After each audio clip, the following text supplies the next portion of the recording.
The coronavirus is forcing the world to change, to rapidly develop and transition into a new financial system where there will be no US dollar or any other form of currency that is used as a reserve currency. There will be a form of money which will have the same value to us all and will not be backed by a single government. Now, you may think that I'm exaggerating, but I'm not. Let's take a closer look to the last time humanity ever faced a crisis similar in scale to the coronavirus.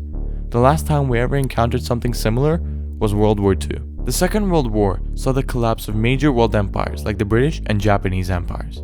It saw the brutal fighting on the Eastern Front, resulting in over 15,000 towns being completely wiped off the map, and the death of 6 million innocent Jews. The Second World War left behind a world which was scarred. Now, I'm not stating that the coronavirus is as bad as World War II, or that it ever will be.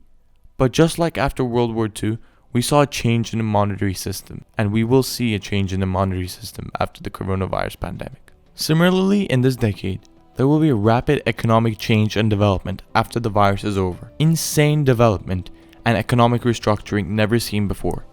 The difference between the boom of the 50s and today is that this time, the economic restructuring, development, and change will occur at a larger scale. The change in the monetary system will affect everyone worldwide, resulting in global change. The introduction of the Bretton Woods Agreement of 1944 established a new global monetary system. It replaced the gold standard with the US dollar as the global currency. By doing so, it established America as the dominant power in the world economy. It was revolutionary for the time, and was arguably one of the reasons we saw great economic development after the war. The Second World War forced the monetary system to change, to adapt to the needs of the modern day.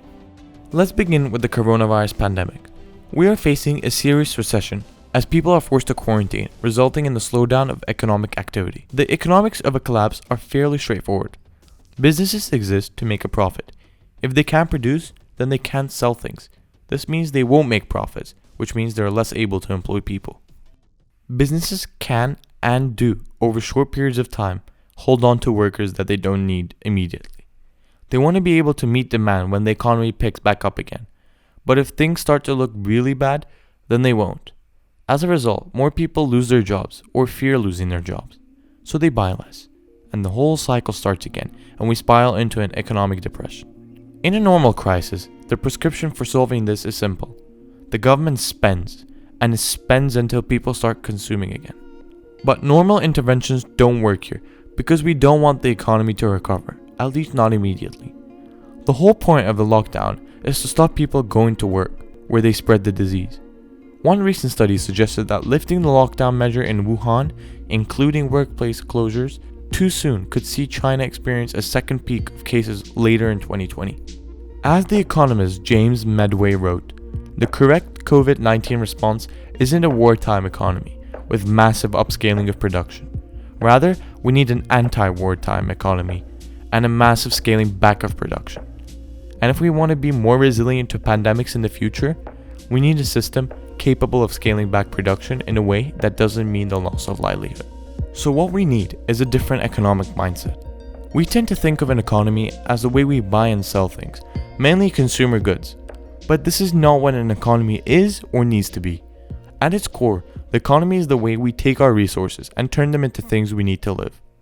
Looked at it this way, we can start to see more opportunities for living differently that allow us to produce less stuff without increasing misery. However, governments worldwide have decided to take a different approach. To avoid the unavoidable, the US government has decided to pump $2.2 trillion, and according to some experts, plans to add another $6 trillion into the economy. This has never been done before at this scale. The Federal Reserve is embracing inflationary policies to prevent the economy from plummeting. This has been the way out of an economic collapse in 2008, but will not work in today's circumstances, resulting in an economic collapse never seen before. You may be asking, how printing and inflating of the American dollar is going to transition society into a new monetary system? Well, what the Fed is doing is inflating the dollar, resulting in the devaluation of the currency. The problem is that the American dollar is used worldwide, and there are hundreds of millions of people who save their earnings in dollars, not gold, but dollar. Meaning, if the dollar is inflated, then savers worldwide will basically lose money without spending it. Not only savers are going to get affected, but everyone who uses the dollar will. Why will this affect everyone worldwide? Well, firstly, the dollar is the world's reserve currency because of the Bretton Woods Agreement, where the US dollar was officially crowned the world's reserve currency. So, every country which stores its value in dollars will get affected.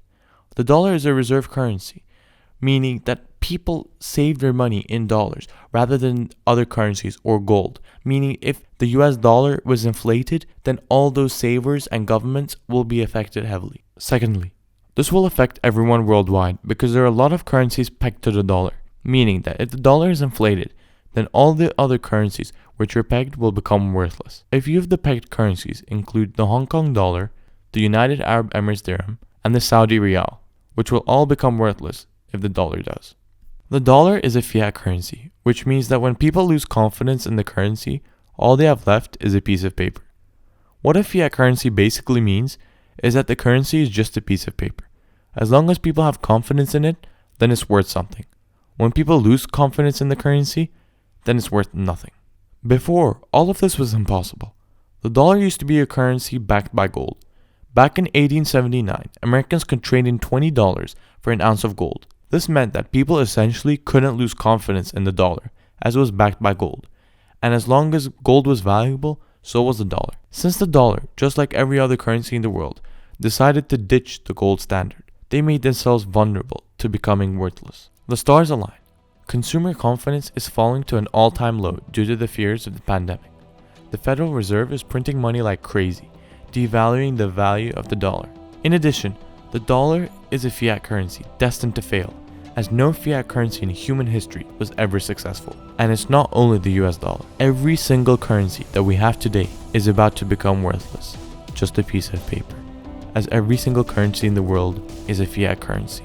When all the currencies that we use become worthless, it will leave a massive void in the financial markets, which will need to be filled. Whether that's going to be a development of a new system or transition to gold and Bitcoin, I'm not sure.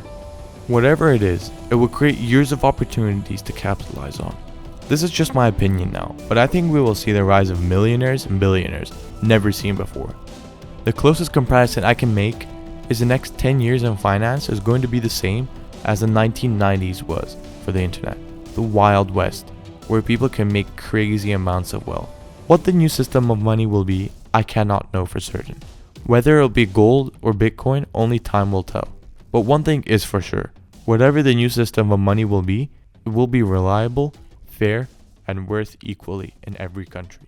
Comment down below what you think the consequences of the coronavirus are going to be for financial markets, and let me know what you want to see next. Go subscribe, or you'll miss the best content on YouTube. See you in a later video.